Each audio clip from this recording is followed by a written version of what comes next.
Hey, everybody, if you like martial arts, Kyokushin, MMA, UFC, Glory, Kickboxing, K1, make sure to look up the Drew Experience podcast on YouTube and all audio platforms to make sure to like, share, subscribe, because it's a community that's only growing, and we go far together. With that, I'd like to say thank you to a few supporters. First, KRT Tips and Tricks with Senseis Wesley Jensen and Darren Stringer, Kyokushin Shuffle podcast, and Forever the Student ebook, Sensei Patrick Pinto, as well as Martial Way blog, and most important, I'm going to say it in English and then French.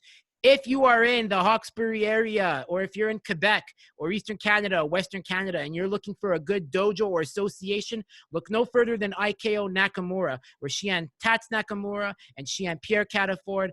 Pierre's in the East, Shian Tats in the West. If you're looking for a great Kyokushin organization and school that will teach you the values, and those who work with Shian Tats and Pierre, such as Shian Lino Gambito, Sensei Joanne Fournier of karate Joanne Fournier, amongst the others in Nakamura, I'm just mentioning some. Make sure to put your kid, or if you're an adult, get in there. They are the best at teaching traditional martial arts and the values of what Kyokushin offers.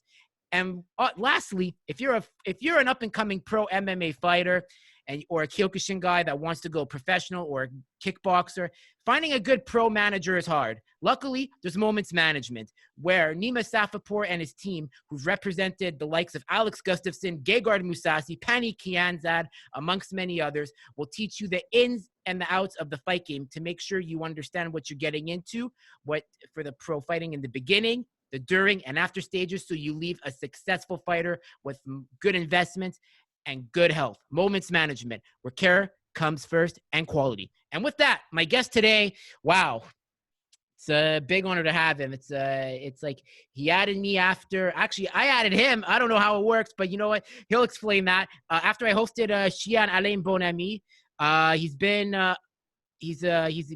paid attention to my show. He's a successful councilman.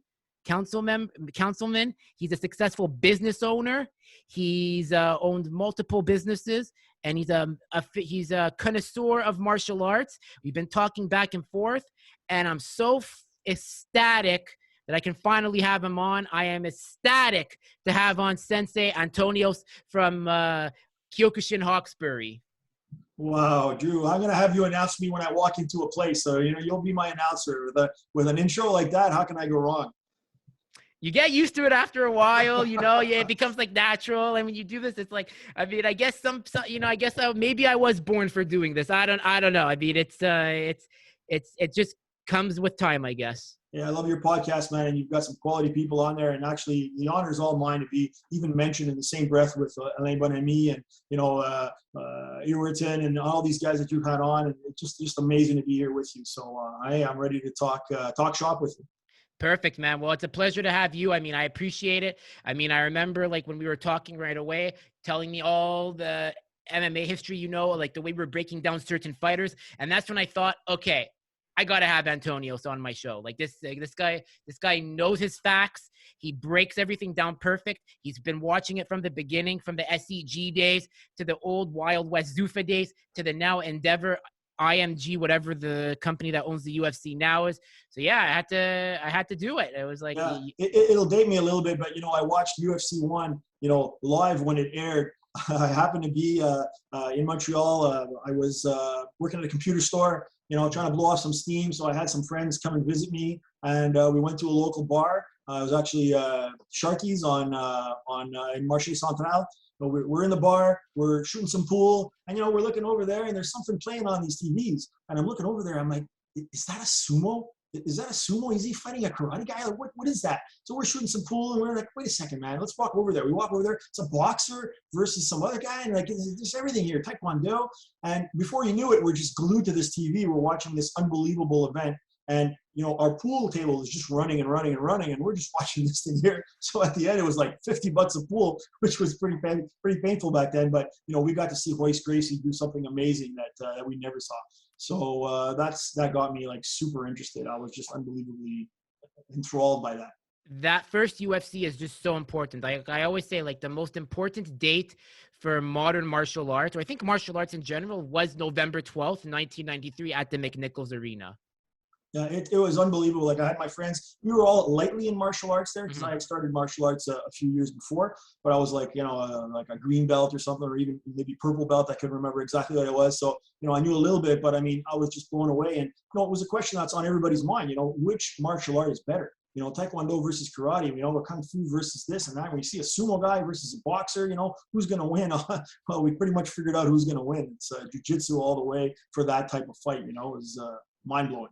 I love like the intros they used to do. Like now, like with all the technology, they just the fighters like they don't have like one style. They just say like why their skill set in general with the mix that they have is good. But back then, it used to be like, hi, my name is Drew.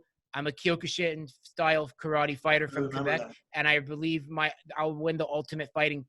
Then it was called Challenge at the time, Ultimate Fighting Challenge, because Kyokushin is the toughest martial art, and people cannot stand with the close range pressure, like something like that. Do you remember that? Yeah, it was those little vignettes that they did with people, right? So the guy does a few things to take down, and then he says, his spiel, right? So, but that's what it was. It was each person showcasing their martial art as the best one, right? So, in the end, that thing was launched to find out which is the best martial art, and it turns out that they're all the best. Mixed martial art, that's what it is. So you take pieces, we're going back to Bruce Lee now, okay? We're taking pieces that work out of this and that, and we make something new. Now, like you said, when people go on there, what do you do? I do MMA. I do mixed martial arts. Maybe I started in Taekwondo or maybe I started here, but there's guys that have only done MMA now. So that's next level, They're still the specialists, but they're a dying breed. Like we had the Damian Maya, who just got cut from the UFC, and now luckily we still have Stephen Wonderboy Thompson.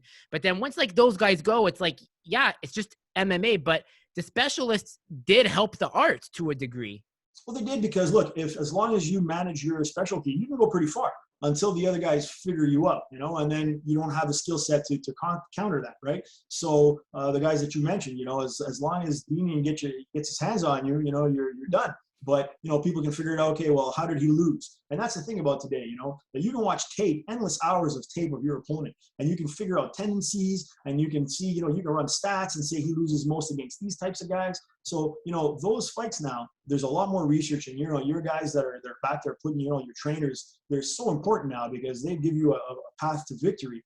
Where in the olden days, you went in there, you didn't really know who he was. All you knew, okay, he does Taekwondo. Okay, I better worry about some kicks. And that's all you had. But now it's so different. It's very, very true. Like now, for me with especially now with the women fighting too, like bringing into the women fighting, like the women are killers. Like that's, like I always tell my friends who are female, but guys, if you want to get into a sport, get into MMA. Yeah, it might be bloody, but it's equal. It's equal. High level, man. It's high level. The stuff they do, it's amazing now. I mean, they might have started as, let's see some chicks fight, haha, it'll be funny, But man, these girls know what they're doing, man, and they're really good at it. They're so dedicated too. They're ferocious in there. So props to them. Look, Ronda Rousey was like the pioneer, to make it mainstream. But now you have I think today's women's MMA is built on 3 women female fighters. It's Amanda Nunes, Valentina Shevchenko, and then Rose Namajunas. No, I don't disagree with you at all. Yeah, they're the standard bearers now. They're carrying the torch, So yeah, amazing stuff coming out of there. I love it. I mean, it's so let me ask you. I know we've been talking about the first MMA. What was your early exposure to martial arts? Wow, my early exposure. So like everybody else, it's always movies. It's movies. We're watching movies, and we're like, wow, wouldn't it be great to do this? Wouldn't it be great to do that? So my childhood was always superheroes. I loved superheroes, man, and I wanted to be a superhero. And I was thinking maybe, I'm like Spider-Man, I'll get bit by a spider, or, I have some innate thing, and, let's hope that something happens, and, I turned 13, 14 and nothing happened, I'm still a regular guy. So I said, well, that's not going to work. We're not going to be a superhero that way. But, I had this respect for the martial arts where, these guys are doing incredible things. They're doing superhero things, and they're actual people that can do these, right? So it was something that I wanted to do. I can't say that I was bullied in my youth or anything like that, but I was always interested in the martial arts, but I could never find the time, or I never pulled the trigger. So I actually joined martial arts late in life, very late in life. So I was in university, and, exams are kicking my ass. I'm freaking out. There's a lot of pressure, man. I need to blow off some steam. I think, what, man, I'm finally going to go and do some martial arts. I've been talking about it my whole life. I'm going to go do it. So I open up the Concordia paper there, and it's an ad in the back, and it says, the Cary Boulevard, go over there. There's some karate stuff there. So I I get on a couple of metros, I take a bus, I finally get out there, I find this place, I go up, it's upstairs, and I start watching the class, and there's this guy there, and he's a brown belt, and he's like kicking ass, man, and he's doing all this stuff, and I'm like, wow, man, this is amazing. This is what I'm talking about, right? So then I finally get him to on the side there to talk to him, and I said, oh, he looked a little young to me. I go, how old are you? He goes, oh, I'm 17. I'm like, wow, man, this guy's 17. He's a brown belt. That means he started way before. I'm 21 now, okay? I'm going to start now. I'm going to be a white belt. Oh, this is going to take forever, man. This is stupid. What was I thinking? I'm not, this is not for me. So I'm going to leave. But I figure, I took 2 buses and a metro to get here. I might as well do the class. Was it by Namur and DeCarry Square? Is that where it was right above Stoughton Theater, like right in that area there. I couldn't tell you exactly where the studio was, but when I talked to the sensei there, she tells me this is Fred Villari's Studios of Self-Defense, and it's the largest martial arts organization in the world. So I'm thinking like, wow, the largest martial arts organization in the world. Sign me up, man. I'm in the right place, right? So here we go. It's a mixture of it was Shaolin, Kenpo, Karate.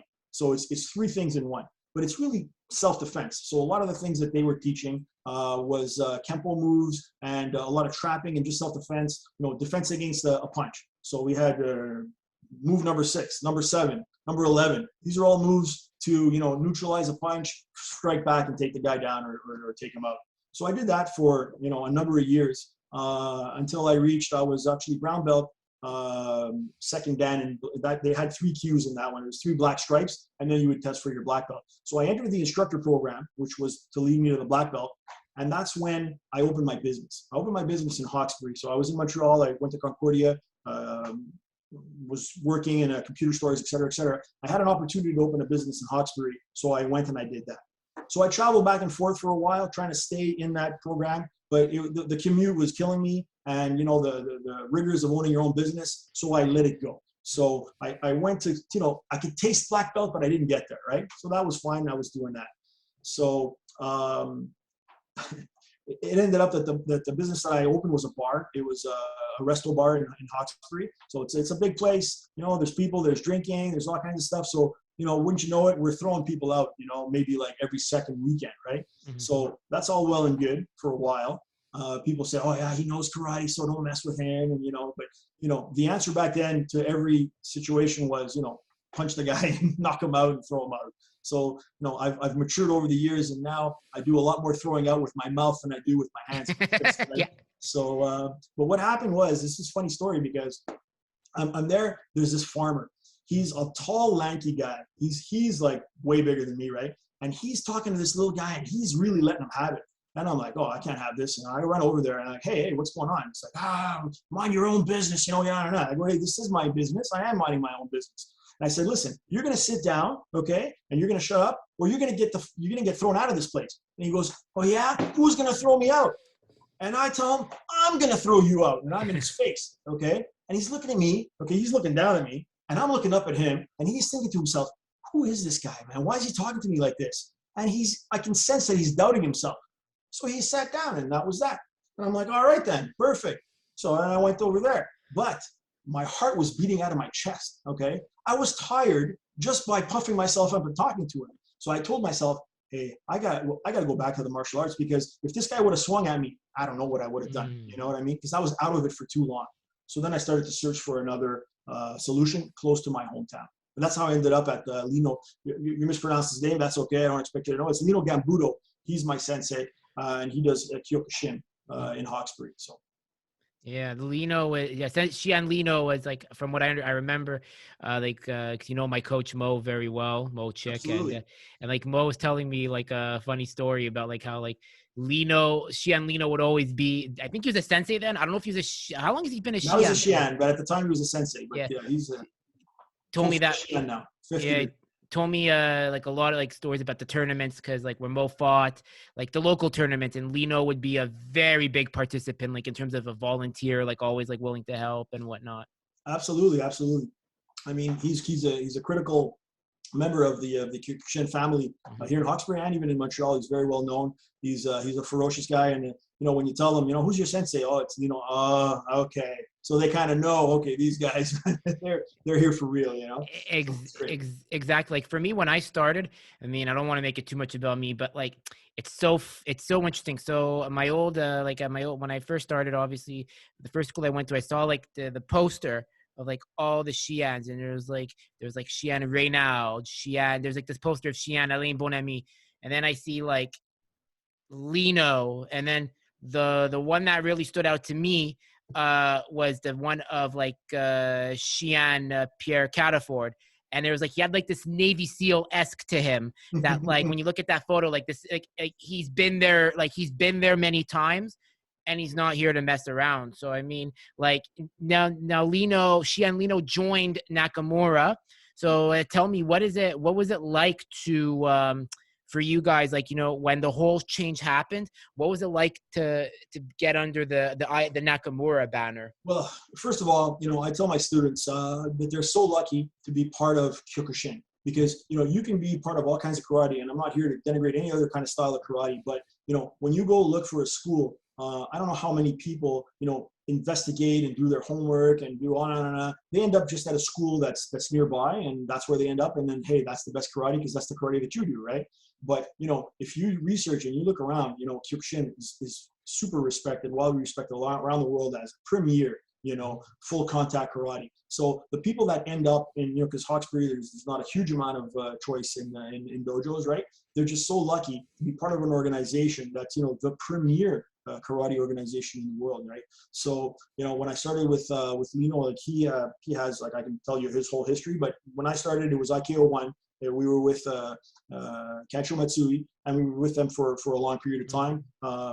Also with Andre Gilbert in Montreal, et cetera, et cetera. So when that went sideways, we were hunting for a home, and we ended up following Pierre Catafal, or Xian Pierre, and he went to Nakamura, and we followed also. And the reason is that we were going towards a Kyokushin family that was back to the beginning. So IKO Nakamura, their raison d'etre is that they want to bring back Maso Oyama's teachings in a raw, unfiltered state. So Nakamura trained under Oyama, as obviously, only guy to win 2 tournaments in a row, back to back. And he wants to, bring back everyone to the original raw karate. And that's a great feeling for us, like we're going back to the source. It's super true. I mean, he's one of the most important figures in Kyokushin history. As you said, winning the back-to-back tournaments. And I mean, what I really like about your organization is like how everyone plays a role in helping modernize the art, like to bring it to social media. Like there's you with what you do. Let's say there's Sensei Joanne with what she does. You have Xian Pierre, and then you have Xian Tats and his guys down in the West. And then you have Dio Masanaga. Did I say Dio Masanaga? Yeah, that's it. You got it. But yes. We are so lucky, okay, because, an organization, what makes an organization? Where's the strength? It's the people that are in the organization, right? Now, our people, man, are second to none. It's amazing the people that are in there. We're talking people that have been, that live, breathe, and poop Kyokushin all the time, right? So the wealth of knowledge there is just unbelievable, and it's a family. They help you out, you help them out. It's just an amazing feeling. It's your home. When I went to have lunch, like with Mo and then Xian Pierre, I went to the dojo to check it out for the first time. So I walk into that Boucherville dojo, and I'm like, wow. I'm like, this is not like a typical, like I've been to a few dojos, I've had the privilege of it, and I go in there, I'm like, okay, this is different. And I go in there, and like and I'm not here to make myself like, I don't want to make it sound bad here, but when my French used to be terrible. So the first dojo I was ever at, it's like, it was very hard for me to like fit in because I never spoke a word of French because I came from a very Anglo background. But now since I work like, I pick it up. So when I go there, it's better. I understood. But what I love about it is even as I was speaking it, everyone was helping me, from Chien Pierre to the 4 guys that were there. Like, they were all saying to me, they're like, hey man, they're like, your French is way better than you think. Like, they're like, and that's what I love about it. Like, and they kept helping. I'm like, and like, even though struggling, like they were saying, say the word in English and we'll tell you what it is in French. That's what makes a good organization. Look, they're so supportive, so helpful. You know, if it's your first time there, man, they're going to take you under their wing and they're going to spend an inordinate amount of time with you because it's just the way they are. You know, they want to see you succeed and they want to help you. So, you know, I don't speak the greatest French, you know, I speak some. And, you know, they're always asking me, did you understand that? You got that? I'm like, ben oui, je comprends tout. So 90% of the time I understand what you're telling me. Yeah. 10% of the time I'm like, and they can tell. And then they'll say it again in English just for me. So that's great. Yeah. Exactly. I love it. Like, that's what I love about, like, and the support too. But with your dojo, I mean, so you know, you find Chien Lino's dojo. So you're under IKO 1. Now, this is the golden era. And this is what Mo likes to call the golden era. Like, where IKO 1 was like the NHL. Like, there's the NHL and then there's all the other organizations. What was it like? Tell me what those tournaments were like. You had names that you saw. You got to see names like Ewerton, Leshy Kurbanov, Navarro.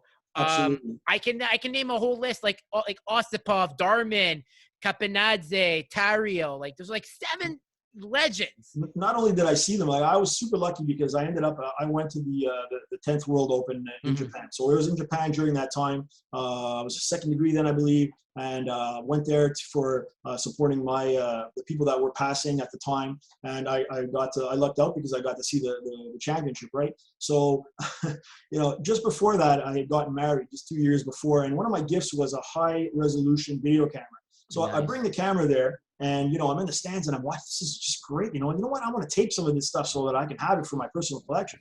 So I'm taping these fights, you know, and they're in high res, right? It's just unbelievable. So later I'm looking at it, I'm like, that's so clear, man. I can zoom in, I can see like hairs on his head. This is great. And I say, you know what? What about the people that aren't here, you know, in Japan watching this thing? I'm going to upload that. And so let people, yeah, that was just a great idea on my part, right? So I'm thinking, yeah, I'm going to upload so other people can share in these great fights. So I upload a bunch of fights, including one of Leshy Kurbanov, spinning knockout. You know, he did a spin kick knockout, knocked the guy out. You know, it was amazing. So I post that to YouTube, and I get 100 hits, and I get 200 hits, then I get 1,000, 10,000.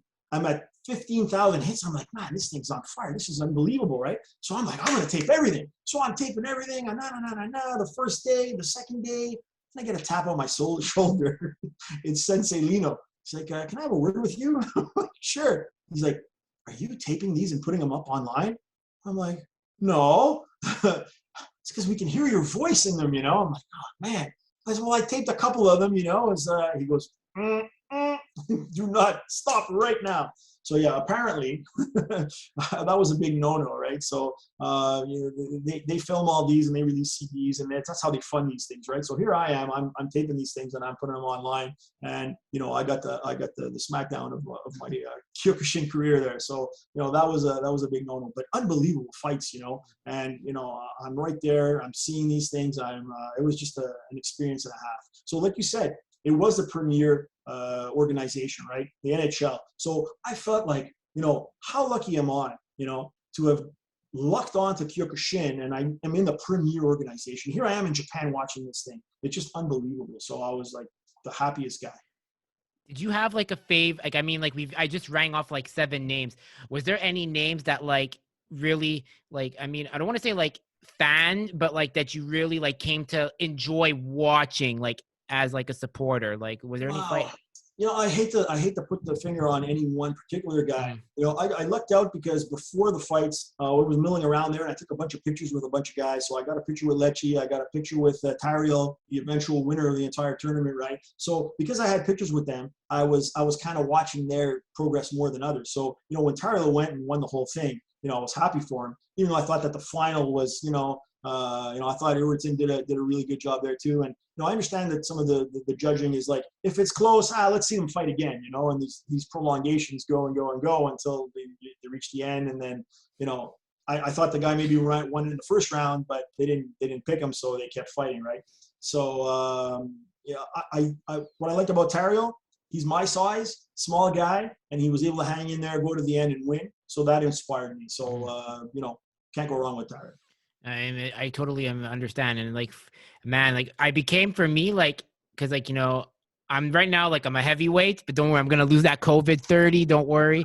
Get I back got the down to same one. problem. I got Uh, COVID 20, so we're in the same boat. 35 for me, COVID 35 actually. So then I'm gonna get a message from Mo when this video's up. He's gonna be like, shed the weight, and I'm Yeah, gonna and like I am shedding it. But for me, like it was Andrews Nakahara that like I really like gravitated towards, just for his like style, like very good middleweight, but he could also do that open weight too. But also Ewerton. But man, like just like when I met Ewerton, like it's like wow, like and some of these guys like they're like they got the hearts of like they're the most gentle people ever, but yeah, you don't want to be in an alley with them. Like absolutely. And you know what? That's what makes them gentle. Knowing that they can just crush 99% of the people. It gives you a peace. Okay, and like I said, in the beginning of my career, I was throwing people out and I was angry all the time and that. But with Kyokushin, I got to a point where now I barely hit anybody. But the difference is you have the confidence. Okay, Kyokushin gives you the confidence that you can go in there and you can tell them, hey guys, look, this isn't going to fly. This is what's going to happen. You're going to go over there and we can all stay friends, but none of this, blah, blah, blah, blah. And they respect you. They can smell fear. Okay. So when you're a young guy, you're pumped up. Okay. You're there and you're all bluster, but they can sense it. It's like a dog can smell fear in you. Right. So if you don't have that confidence, if you're like half telling the guy what you're telling him, but you're half like running the other way, these guys, you will go to blows. Okay. But now I'm so self-assured and I'm so, guys, this is what's going to happen. Nah, nah, nah, nah. And they're like, because I'm usually looking up at people. I'm not a big guy, right? But something about me tells them, you know what, I'm going to listen to this guy. And I credit that 100% to Kyokushin. It's back to the superhero stuff. Okay. yeah. So I managed to become a superhero through karate. I can break bats. I can fight 30 fights in a row against black belts that are trying to bring it to me, right? So, okay, I'm not bulletproof, and let's be humble. Let's say that nobody is a superhero, but you need that confidence to project that confidence. If you don't believe yourself that you can do it, how are you gonna impose your will on anybody? You're not. Okay. Right. I totally understand now because you say now let's talk about superhero films because what I always like to say and I always like to bring it back. I believe karate's golden era was in the 80s and the 90s. You had the Karate Kid and then you had Rocky 4 with Dolph Lundgren because then Dolph Lundgren revealed that he does Kyokushin. So It's that the real deal. that like spiked the interest. So were those like some of those your favorite films of yours like in like the Jean-Claude Van Damme films? All of that stuff. I mean, I watched anything that had any kind of martial arts in it. At the time, Jeff Speakman. I remember watching those, and he actually did Kenpo, which at the time was what I was doing, right? Mm-hmm. So all that stuff, I would just lap it up. Even the Seagal movies that you never saw Aikido and stuff like that. Those things were just nuts. And I'm like, I remember frame advancing these things. How's he doing these things, right? And I'm trying to figure out. You couldn't Google anything back then, right? So yeah, just amazing stuff, right? And it was the golden era, and that I'm sure fueled a huge amount of people into the martial arts. And you think that today, you'd see a renaissance of that, and you do a little bit with Cobra Kai and stuff like that, but we're nowhere near the amount and the volume and the great stuff that came out before, like even the Jet Li stuff and all that stuff. That was great stuff too. Oh man, I recently rewatched for the first time in like 20 years, Romeo Must Die. And then I got Mo to watch it. And he's like, man, he's like, it's one of the best films. It's terrible dialogue, but the dialogue, nobody's watching it for the dialogue, right? But yeah. Oh man, I'm gonna probably get a message to Hey Dim Sum if you remember Anthony Anderson's character as the bodyguard. What I don't like in martial arts movies is excessive wire work and things that are clearly not possible. I don't like that stuff, right? I like the grounded stuff, the pow pow pow, close quarter stuff that I can relate to. I can say, yeah, this guy can do those things. The stuff where they're bouncing off the walls and they're hanging in the air for 10 seconds. That's a suspension of disbelief there. I don't like that stuff. Yeah, like I didn't like Everyone's like, how do you not like Crouching Tiger, Hidden Dragon? I'm like, yeah, it's they kind of abused it with the whole flying through the trees. Like come on. I mean, it flies in China. It doesn't fly for me. Yeah, exactly. Like for me, like I mean, like my martial arts movies were obviously like it's a mix of a few. Like I always say, it's this one, but like if I going off my memory here, for me, my martial arts films growing up were the following: it was Rumble in the Bronx, Rush Hour 2, Jackie Chan's First Strike, Double Impact with Van Damme, and I believe not Bloodsport, but I think it was Lionheart. That's it, Lionheart. For me, Bloodsport is like, for me, it's boom right in the middle there. I can't talk about anything if I don't talk about Bloodsport. For me, that was it's really MMA before MMA, because he's all these styles and they're doing these underground fights, and you see how a big guy versus a little guy, all that great stuff. So it kind of was the precursor in a sense. That's what people Absolutely. not fail to realize. And it's like, and then when you watch it now, you're like, this actually is like the precursor to the UFC in a sense, because it was underground back in the day. That's right. Yeah, I see the parallels 100%. So that's why when I saw UFC 1 in the bar, I'm thinking this is the real version of Bloodsport. You know what I mean? Mm-hmm. Exactly. Oh, another film we should add to that list, Blade. Let's be like, that was I love Blade. The original. The other two, I don't disregard those. But Blade, okay, I'm going to tell everyone that's watching this, if you want to watch, okay, Black Panther is amazing, but if you want to see a movie ahead of its time, please, everybody watch Blade. And that beginning scene in the nightclub and the blood rape, that was ahead of its time. That is ingrained in my memory. That blood coming down in that nightclub, and it's just wild, man. But yeah, and then Blade appears, amazing. And then you just see him appear, and it's like, and you hear like the vampires, it's like just a daywalker, and it's just like it was the best. It was like that was vintage Wesley, man. Like it's. Absolutely. I know they're doing a remake. They're gonna ruin it, but hey, whatever. I'll give it. No. I think they got the right guy. They got the right guy for it, which is good. Let's hope it's great. But let's put Wesley in there. I want to see Wesley in like a cameo to somehow, because he helped propel he helped kind of propel the superhero genre for cinema. Absolutely. That was a time when there wasn't a lot of it, right? So he was right there, and and he went on to do Demolition Man with Stallone, and that was a great martial arts. Martial arts got woven into every movie after a while. You couldn't have an action movie without martial arts, and that's golden period that you're saying. And then it kind of petered out, and then it was a lot of guns, and then the martial arts kind of went a little bit by the wayside. So it was the golden era. It really was. And like, because for me, like, I look at it as like the 80s and the 90s were like that real period, and then the early 2000s. But I say after probably like 2001 is when it kind of started like going more like 2002. Like after, I would say, Jet Li's film Cradle to the Grave with DMX, I think that's when it kind of like just kind of like started like going down. Then all the direct to video. All movies got to be weird, and there was pigeons flying around and all this other kind of environmental stuff, and they went to hell. So. Do you remember when he did a reality show like of him being a cop in Louisiana? Like at one point? He's actually in Mariposa County or something. He's an actual sheriff, and but he never actually does anything other than, hey, I'm Steven Seagal. You better, hey, Steven Seagal, let's take some selfies, and then that's it. So yeah, it was crazy. The best is like when he goes up to like he starts trying to I guess now culturally appropriate. Like he goes up to like something like he goes into like he's like I'm going to a Hispanic neighborhood, and he's like hey, I say it's like hey hombre, come on, buddy. Steven Seagal, man. Like, and then Under Siege, like I think were those his two greatest films, we could say, because like. So that Under Siege made him the most money. It was the really wide release. ENIAC was in it, and it made the most money. But his best movies for me was his pure movies, his early movies, before it got too crazy. You know what I mean? So the 3-word movies that he had, Marked for Death, Out for Justice, Hard to Kill. I think Hard to Kill was one that I really liked, because I really like certain vignettes when he goes into the convenience store and he takes out those 3 guys. I loved all that stuff there. So and look, Seagal, he eats a lot of shit, right? Sorry if I can say that or not. But, yeah, you can swear, but yeah, it doesn't matter. He gets a lot of flack, right? But he was a legit martial artist in the beginning, right? He's in Japan. He's opening, schools there where the Japanese are saying, let's go close this guy down. Send 2 guys to, show him who's boss. And he'd wipe those guys out, and then he eventually got respect, and he was allowed to teach there, right? So he knows that stuff. And look, he parlayed it into a Hollywood thing, and then just got away from him. Let's say it got away from him, Yeah. So it is what it is. And the best is like when Anderson Silva was fighting it, and he did the front kick on Vitor. Steven's like, I taught him that kick. I taught him a front kick. You taught him a front kick. That's amazing, right.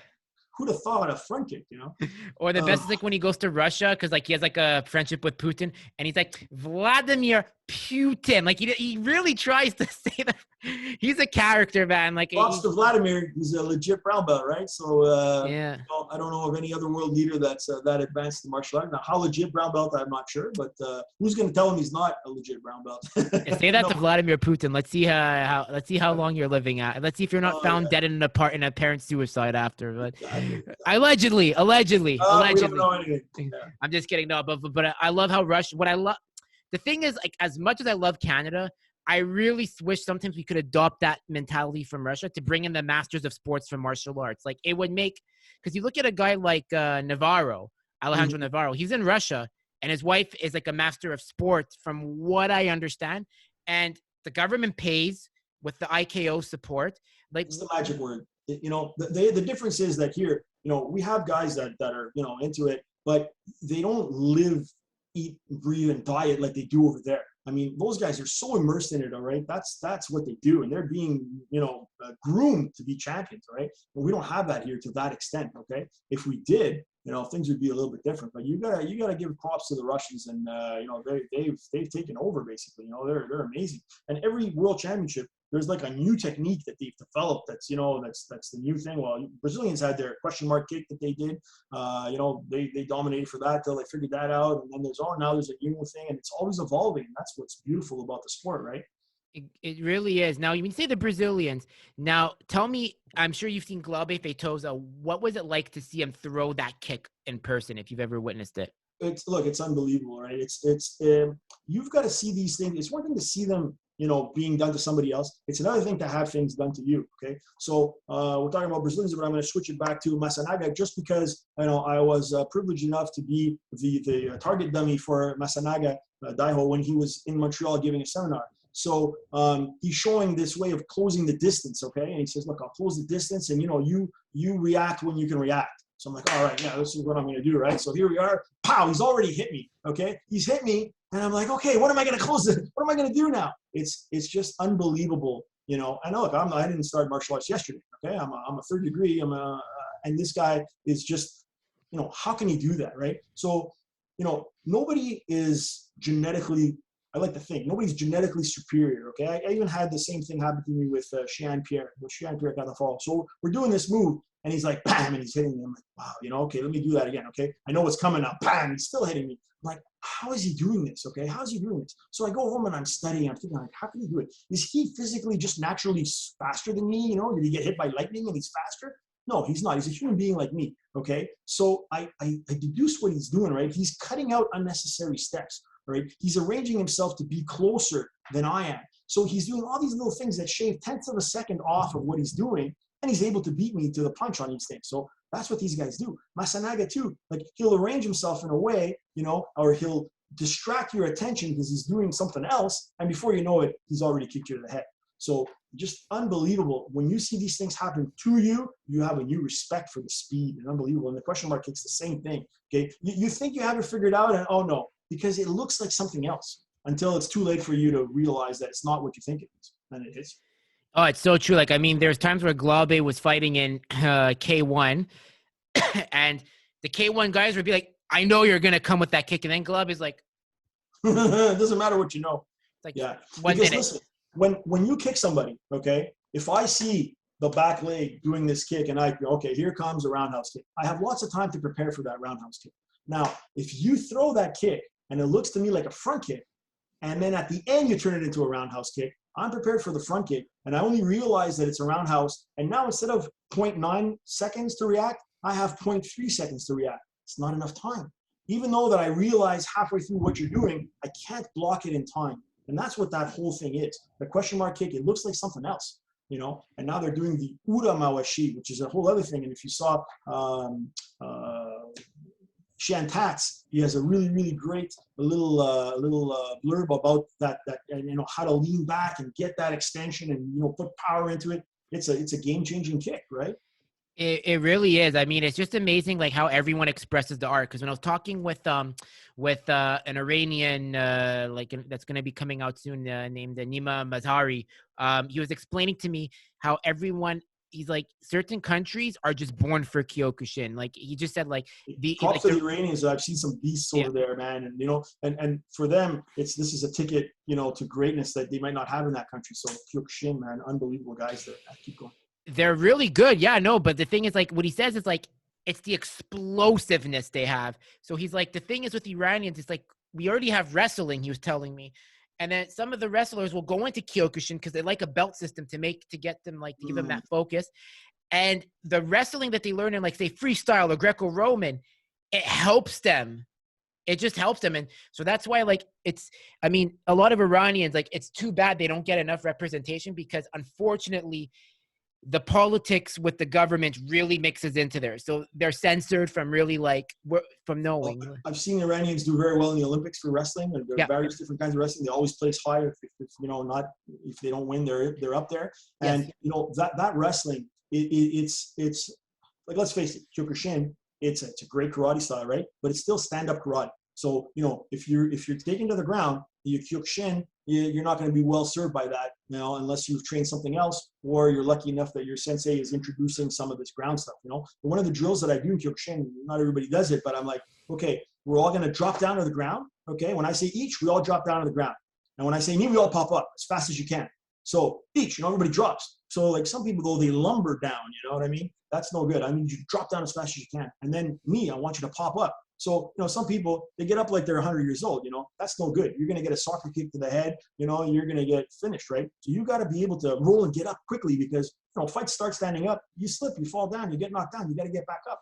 You got to get up in a reasonable amount of time. So, you know, it's great to train some of this non-Kyokushin stuff because Kyokushin is stand-up karate, right? But what I wanted to say about the wrestling is that they have the wrestling part that's built into them. So they automatically know, you know, that, no, I don't want to go that way. You're trying to do this to me. No, I don't want to do that, right? Because it's the wrestling. So they can fight back against that and they can use that to succeed. There are some very good Iranian fighters, but the thing is that because, like, there's the government censors the internet over there, they have some resources, but they don't have, like, the resources like we do where they can add to their toolkit. Like, I think one of the only great, he's retired now, but I mean, like, it's like, I really hope one day, like, I can speak to him. His name was Amir Benmaye. He was under the IFK banner, and this guy was just starching people. Just starching. Like, he fought Mick Cordero, beat Mick, but Mick was sick that day. So, I mean, let's be honest. I mean, if Mick Cordero was healthy, it'd be a much closer fight. He beat Vince Michaud. He beat Mo's brother, Ashmi, and it was Ashmi's first full contact fight. So the kind of the debate is, well, Amir never fought Mo. And I'm not trying to, like, start shit or, like, try to say, but it would have been a fight. That's one that got away because it's kind of like he was one of the Iranians that people were starting to hear about. And it was kind of like, that's the issue of, you know, all martial arts is that, you know, sometimes the ships, they pass in the night and then they never meet again, right? So you never get those matchups, and it's always what if after, and, you know, well, he's not in his prime anymore, or, you know, or this and that. So it's unfortunate you don't get all the matchups, right? But, you know, that's the thing about karate too, is that, you know, guys can fight each other 10 times. And, you know, one guy's not going to win 10 times, you know, like one guy, let's say even if he's way better, he'll win 9 times or 8 times, but the other guy will find a way to win, you know, every couple of times, because that's the nature of martial arts. You know? Exactly. But the thing is, it's like, I mean, I don't want to say who. I'm not gonna. This guy will remain. I'll tell you off the record. But like, there's one tournament organizer that's. I'm not gonna say who, but like I'll say, as I said, off the record.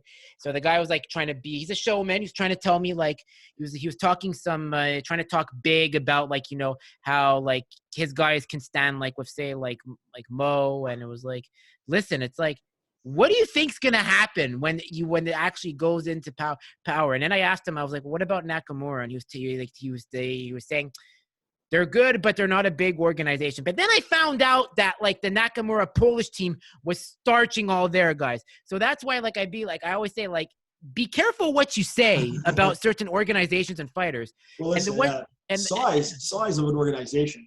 That doesn't really give you much of anything, you know, like, hey, like I told you about Studios of Self-Defense. It's the largest martial arts organization in the world at the time because they had a number of, you know, satellite schools and stuff. That doesn't really mean anything, right? I mean, the quality of your fighters, the quality of your coaches and your shans and your senseis, That's what you got to look for, right? Now, who are they cranking out there? And look, it's a brand new organization, Nakamura.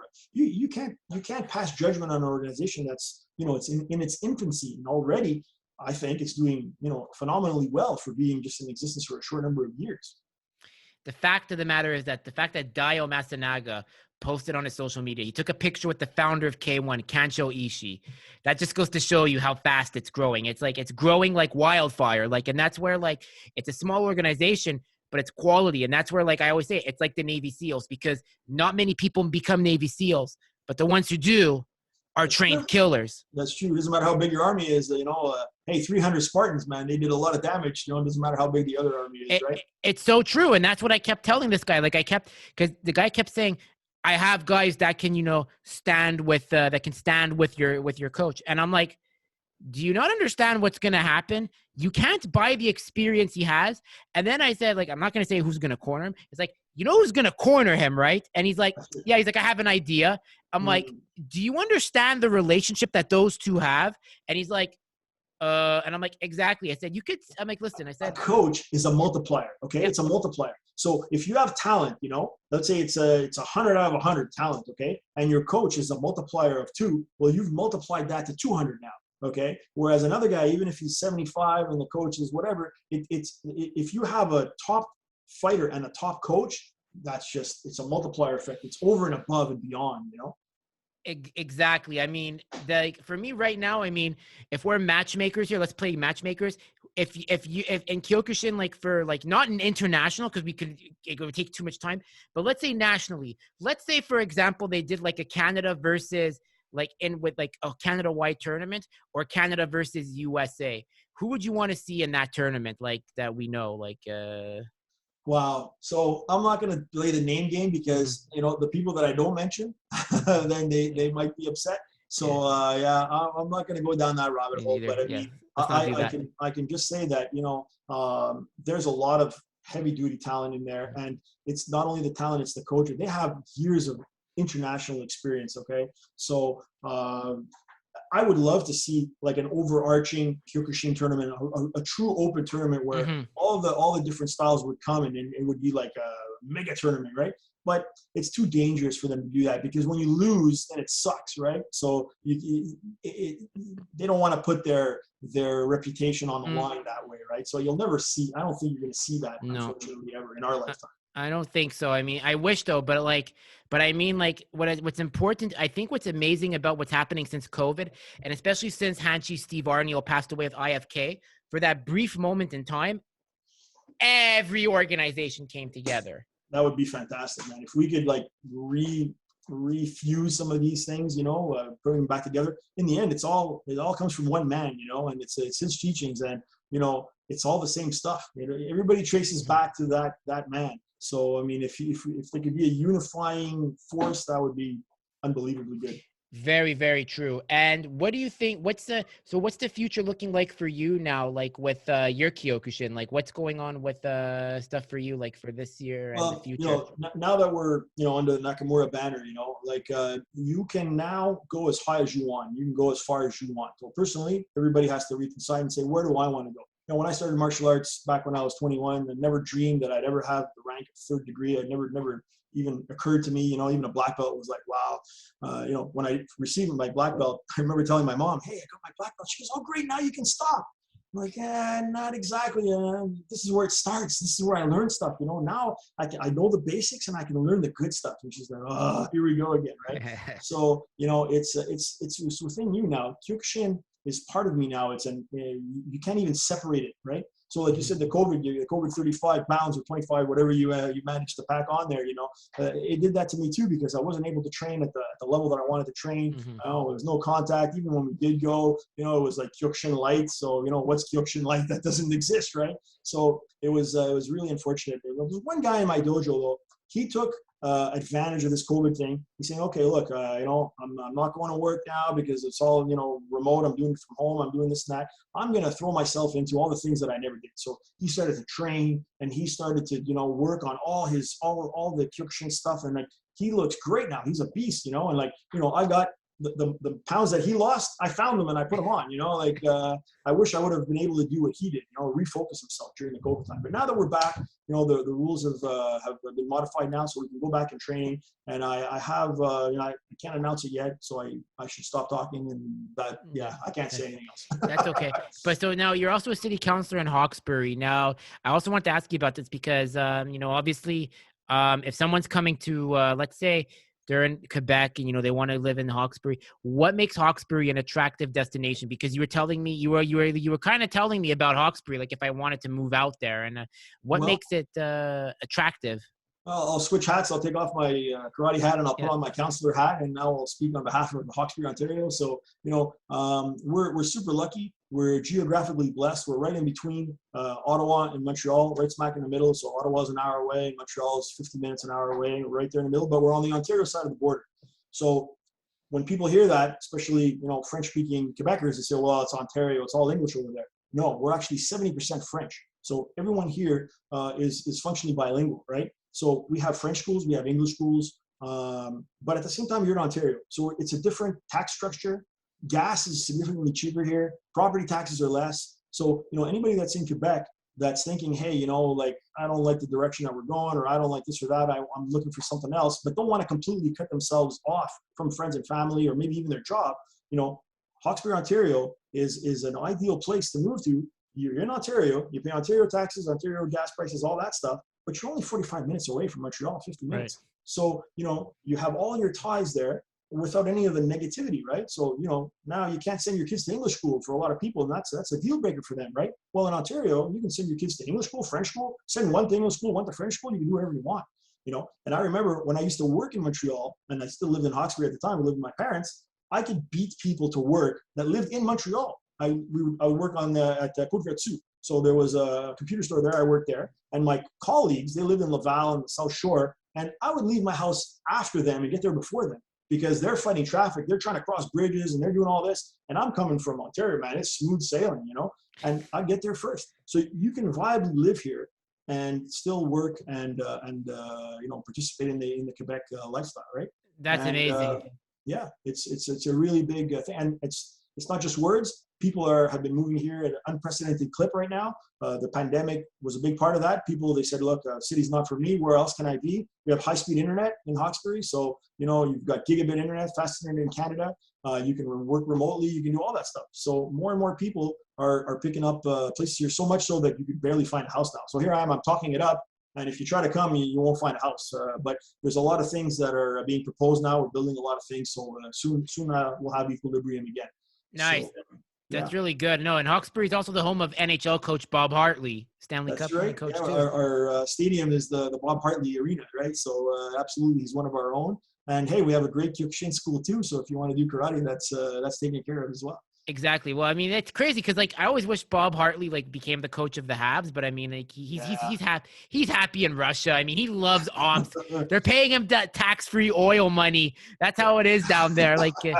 Yeah, every time he comes back home, he brought the Stanley Cup here at when they had won back then, Colorado and all that. And we're always asking him, would you be the coach of the Montreal Canadiens? And he's like, well, the pressure is just so high. You know what I mean? Is it something that he'd want to do? I don't know. It's his choice, and we'd love to have him. Yeah. But I don't think we'll ever see that. Unfortunately, he'd be great though. No, I'd be great. He's honestly one of my favorite coaches, and it's funny because when he speaks Bob Hartley, he has a French accent, but it's an English name, so it's like what? It's speak French and you have an English last name, but then I found out that one of his parents is francophone. That's where it stems from. So that's what I like about Hawkesbury. It's that real mix. It's really that. There's a lot of that. There's a lot of English last names that are totally French, and vice versa. I have some friends, Desjardins, and I'm saying, hey, look, can you translate this for me? Hey, dude, I don't speak French, man. What do you mean you don't speak French? Well, I speak French, but not well enough to translate, man. Get somebody else to do it. I'm like, okay.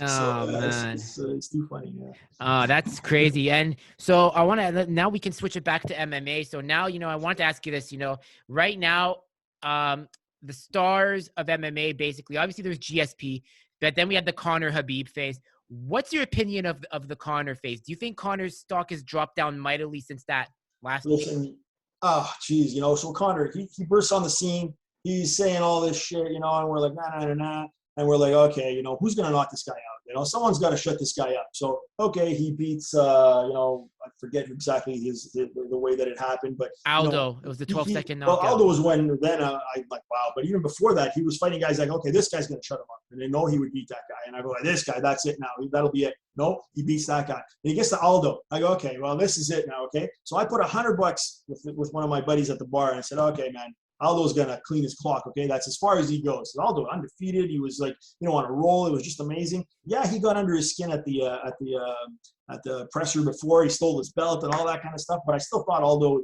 and then he beats him in 13 seconds, okay? He just knocks him out. And I'm like, wow, this guy's for real. And some of the stuff he's saying, it's like, yeah, timing beats speed and, precision beats power. And I'm like, hey, these are some actual things that make sense to me, right? So I start to get on the Connor train. I'm like, hey, man, this guy's the real deal, right? And he keeps going. And what I earned a lot of respect for him, too, because he lost to Diaz, okay? And he goes, I want to run that back. I made a mistake. I want to run it back. I want it at the same weight. I want everything the same. He runs it back and he beats him. And I'm like, wow. He went back, he made adjustments, and now he beat him. This guy, but then, then he went off the rails, okay? And instead of, he sounded humble sometimes, like right after he lost, he'd be humble, but then he'd go right back to, the same trash talking stuff. I mean, it's okay to talk trash when you back it up, but when you don't back it up, you got to rein it in a little bit, right? He didn't do that, and now he just sounds like a crazy man. He just sounds like a crazy man, The Machine Gun Kelly stuff, I mean, come on, that's just ridiculous. Do you compare it to the Tyson downfall in a sense? I mean, Tyson's was like another level, but it's kind of, it's that path. It's on that path. Like, look at the difference between a guy like GSP and Tyson. Okay, Tyson's at the top of the world. He's winning all the time, and then Buster Douglas knocks him out, and he goes into like skids, and he's like, forget about it. GSP's on top of the world. He's doing great. He loses to Matt Serra. Okay, but what does he do? He reevaluates. He comes back better, stronger. Rematches and kills him and keeps on going and has a legacy, an unbelievable legacy now, okay? Only lost twice. Matt Serra was one of them, or Matt Hughes before. Matt Hughes because he was his idol, oh my God, So, that's the mark of a true champion, okay? So yeah, okay, I did lose that one. I'll give it to him. And he doesn't say that it was a lucky punch or any of that stuff. He says, like, Matt Serra was better that day. He beat me. But I went back to the drawing board. I saw what I did wrong. I fixed it. And then, of course, he dominated and he just destroyed him in the rematch, right? And then just went on and on and on and just did amazing. And then he fought a guy like Hendricks, okay, which, okay, I don't know if we can say it or not, but I'll let you make your own decisions that once they started doing the testing, tell me what Hendricks' record is now, okay, once they implemented the testing, right? So here's a guy that, was whatever, and GSP still ekes out the victory there, the cleanest guy in the sport. So, man, much props to GSP. Kyokushin guy too. Fellow sensei. How can you go wrong? I love that. Exactly. There's also, I mean, when it comes to GSP, for me, everyone has like their specific favorite GSP fight. For me, it's UFC when he first won the championship at 65, UFC 65. Then when he re-wins it versus Sarah, because it was all the much sweeter. And I would also say UFC 94 versus BJ Penn 2. That's the one. That's the one you love the most? That's the one I love the most. What made that one so significant for you? I think it was his after the fight comments, okay? He's saying, okay, and he's telling everybody, what I was doing, I was wrestling up against the cage because I wanted him to tire out his muscles so then he would slow down because BJ Penn, he's faster than me. So how do I counter that? So I'm wrestling him against the France, so he's using a lot of upper body strength to fight me off. So now he's got lactic acid buildup in his arms and he can't fight. He loses that speed and then I take it. That to me, such a cerebral answer, and for me that was just, he analyzed the fight and he put his game plan into effect and he conquered. And that, for me, I'm like, wow, that was amazing. That was one of the best UFC cards. I think it's one of my I think it's one of the most important UFC cards because it almost broke 1 million pay-per-view buys. It was the first super fight between champ. It was the lightweight champ versus welterweight, which now it's like, they do that every time. They do it all the time, right? Yeah, but back then it was what BJ Penn did was amazing. Okay, he was the guy, the prodigy for a reason. He's all over. He's fighting everybody. I think he fought at light heavyweight or something like that at one time. Yeah, he's all over the place. The kid is afraid of nothing. Props to him. But fighting is a young man's game. It really is. I mean, you saw Holyfield. You see Holyfield. That's pretty sad. I just saw Riddick Bowe. I don't know if you want to Google it. Riddick Bowe. He's training for a comeback too, and wow, he looks like my grandfather in that video. he should be nowhere near a boxing ring. Okay, you Google that and you take a look at that. It just came out, and he should not be fighting that gentleman. And hey, he did amazing things, but you can't fight at 54, 55, 58 years old. Okay, this is a young man's sport, and that's just the way it is. I know the money is there, but it becomes a freak show and it's dangerous, and I'm totally against it. Same here. I mean, there's a time and place. I mean, GSP got out at the right time too. He ended on his terms. And another one of the best GSP fights, UFC 100. The only time he's been a co-main event as a champion. It's the only time, and the only reason why was because Frank Mir and Brock Lesnar, the rematch. Lesnar was just massive. Yeah, exactly. Oh man, that's the UFC 100 was just the peak of the peak, man. That was amazing when that thing came out, and it was like you saw that card and like, man, how could you not buy this pay-per-view, man? It's like so stacked and unbelievable. Yeah, great fights. You had so many legends on there. You had GSP, you had Thiago Alves, Mir, Lesnar, John Jones, Michael Bisping. Like these guys are in the Hall of Fame. Thiago Alves, he looked like a monster before that, man. And I was worried for GSP, to tell you the truth, man. This guy, man, he might be able to. He's the one guy I think that can beat GSP. GSP kills him, man. It's just amazing. Just wrestled him. He just wrestled him all the time. Unbelievable, man. Unbelievable. I love it.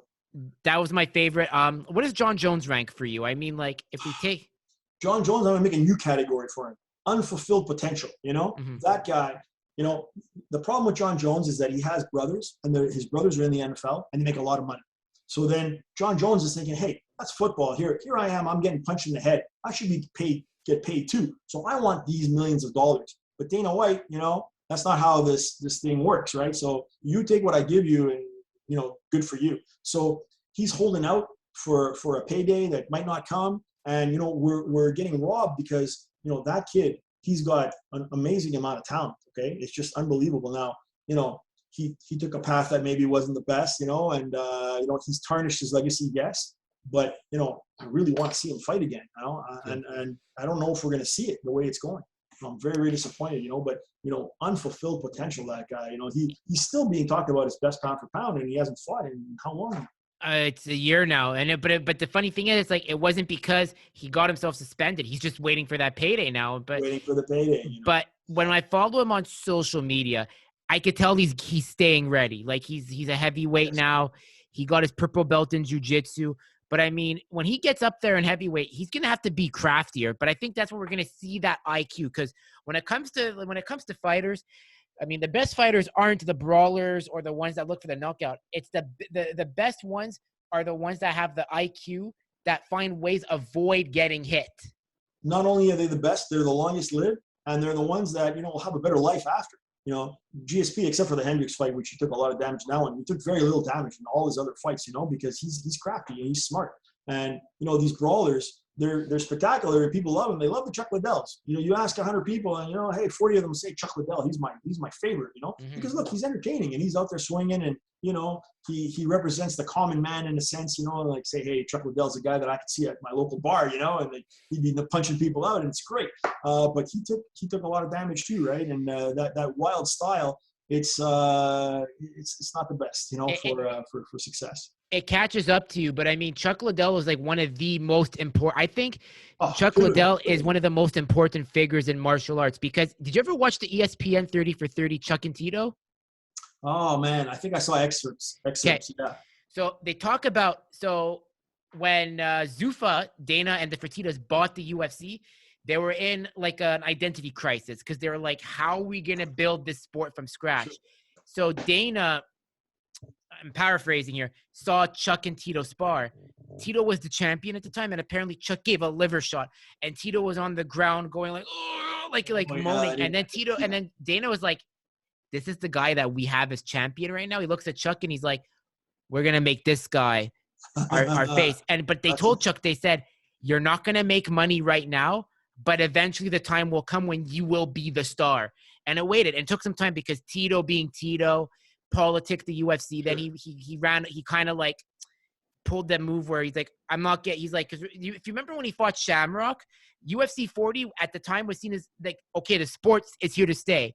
But then Tito beats Shamrock and he's like, I don't know if I want to fight Chuck. I don't want to. We're not being paid enough, even though we're friends. And then Tito starts he doing wasn't all a company man for sure. He wasn't a company man. And, the UFC, the spiral route that it took to what it is today is unbelievable. It came to close to death so many times, because, human cockfighting, and they were going to shut it down, and you can only be in certain locales. And the rules kept changing because now we're on an Indian reserve, and now we're over here. And, so yeah, how they were able to manage. I mean, I give props to Dana and the Fertitta brothers for bringing it to where it is now, multi-billion-dollar success story for sure. And also making Chuck the face. And look, Chuck, he was instrumental because, like I said, when I say that he's the guy from your local bar, but that's what people relate. That's what they wanted to see. So, he has a huge following to this day. He's many people's favorite UFC fighter, So he even people that I know, they say, oh, I don't watch anymore now. I used to watch it when Chuck and Tito were there, but now I don't watch it anymore, right? So that was instrumental in bringing him up to mainstream.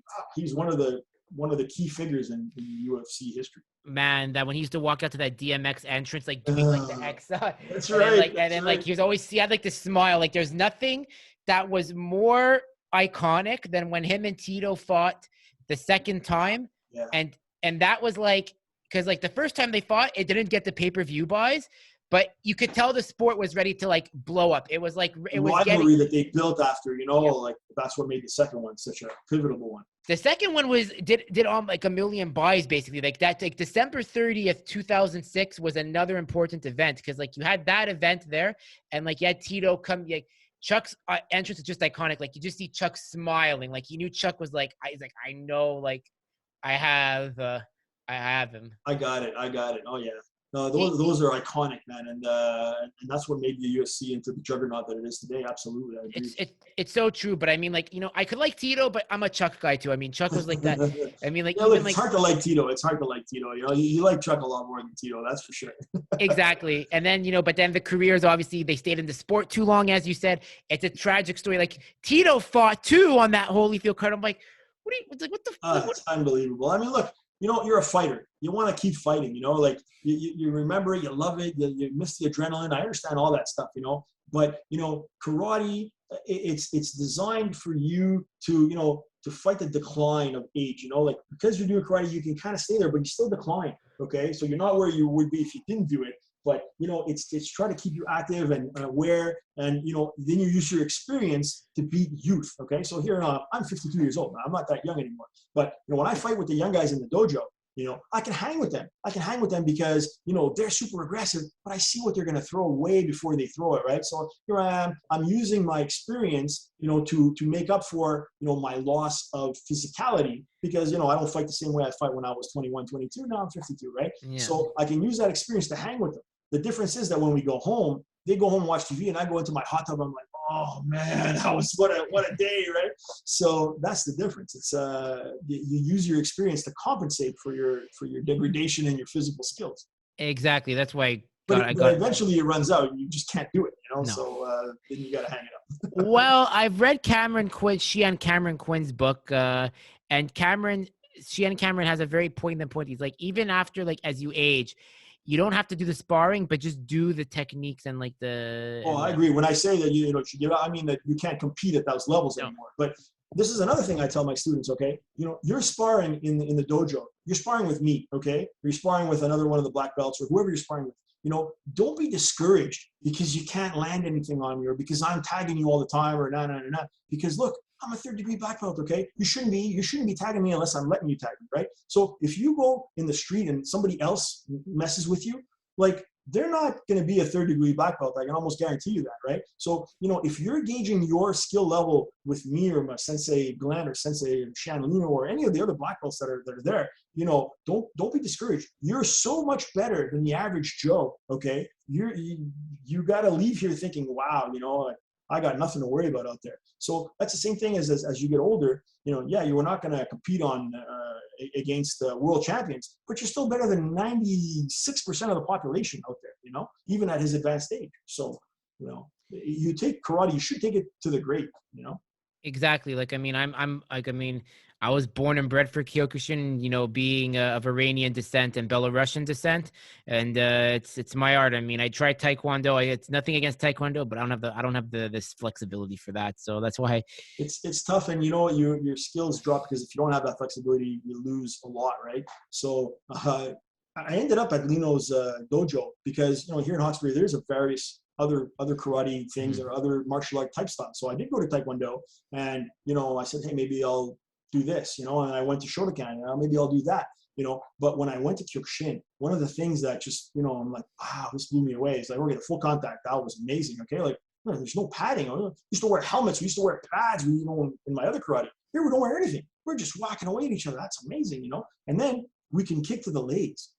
You know, I'm like, yeah, why aren't we allowed to kick to the legs in these other styles? You know, it's so natural. Why wouldn't you? You know, you're ignoring 1/3 of a person or half of a person when you're only, you know, all kicks above the belt, above the belt. That's what all the other styles or a lot of the styles are. So Kyokushin allows you to hit, you know, to the legs, strengthen the legs. You know, why do you want to kick up to the head? It's like punching a guy's foot. In the way it is, the same thing. That's the thing, because I mean, now you have that Karate Combat League, and as much as I like it, because now they're letting the Kyokushin guys in, they're restricting them a lot, and that's why, like, when I speak with, like, you know, some names we know, I was like, would you send your guys there? No, because they know if they go there, Karate Combat's going to make them, is going to limit their tool set. The rule set always destroys any fight, okay? Like, either you're allowed no rules, which is what UFC tried to be in the beginning. That's not possible. You can't do that in today's society. Or then you have a rule set. And when you have a rule set, oh, well, now we have to, you know, well, I'll do this because the rules prohibit that, you know? So it becomes it's away from pure martial arts, unfortunately. But that's the game that we're in, you know? It's sad because like Karate Combat could be amazing, but they're just restricting the Kyokushin guys too much to the point. Like one of them, this guy named Zolt Ziga, who's a Hungarian welterweight, made his debut and he lost by decision. But the guy grappled him, and it's like, this is karate. It's not grappling. But then the guy, it's like freestyle karate. Yeah. It's like I said, the rule set it makes it funny, right? I mean, just like you know, karate in the Olympics, you know, like it's so distilled away from what karate really is that it doesn't even match. It doesn't even look the same anymore, you know.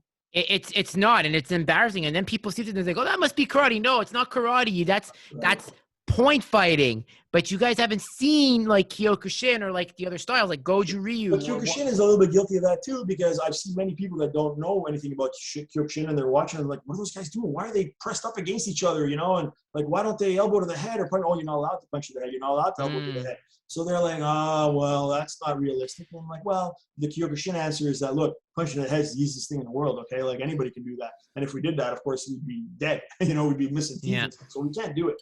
But rest assured that in a real situation, we can punch to the head very effectively or elbow to the head. So don't worry about that.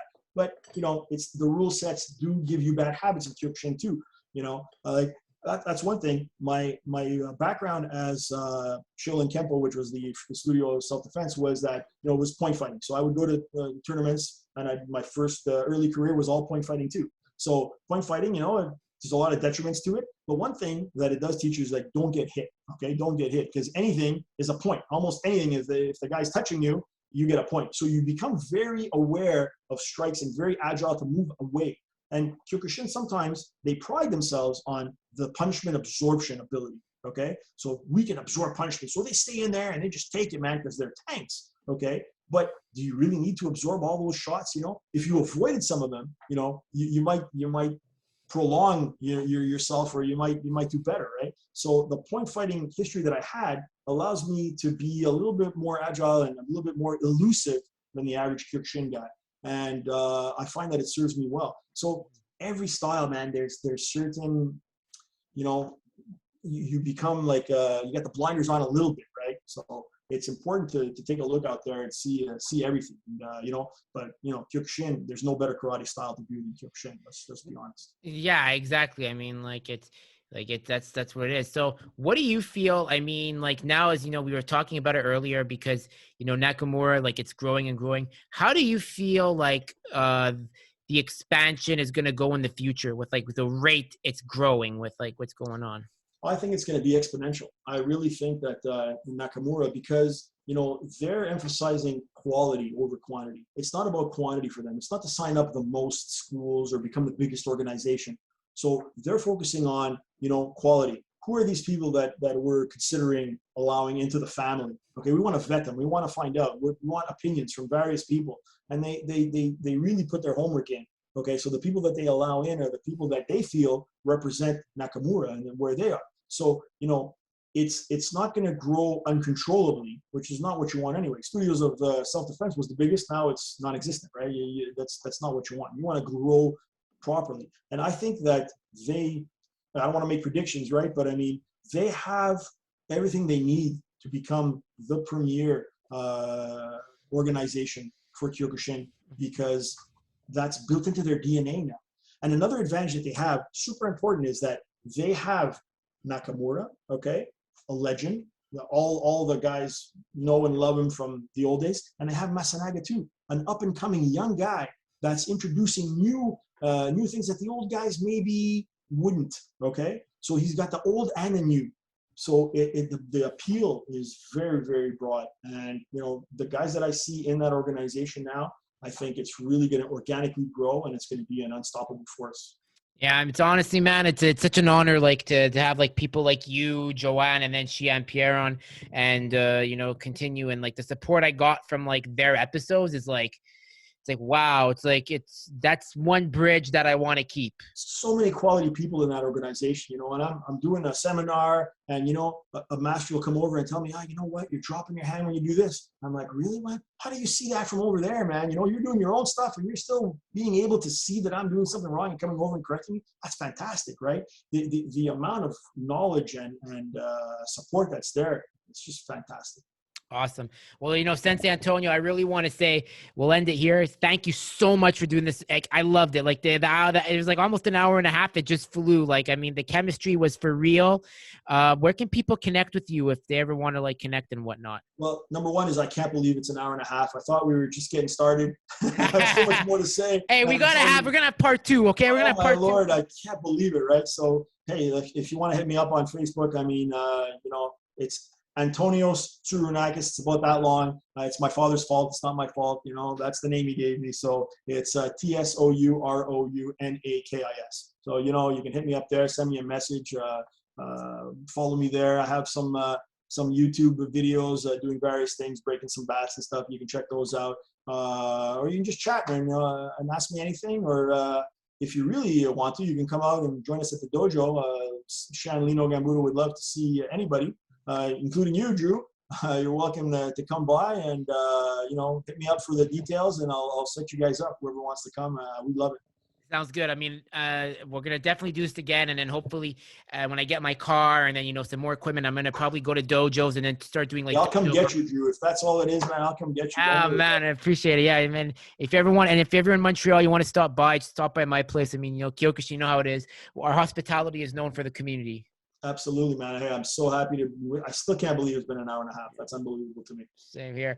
All right, man. You have yourself a great one, and make sure, guys, to like, share, subscribe. Oh, and I almost forgot to say it in French for Pierre Catafort. Si tu habitais en Québec et tu aimerais un bon dojo et un bon école pour karaté et les arts martiaux, simplement enregistre avec Chien Pierre Catafort et karaté de Joanne Fournier qui est l'autre dojo sous Nakamura. Nakamura, c'est une très bonne organisation et je me toujours recommande toutes les écoles dans l'ouest du Canada et dans l'est du Canada parce que l'équipe de Chien Pierre et Chien Tat, c'est la meilleure équipe pour enregistrer.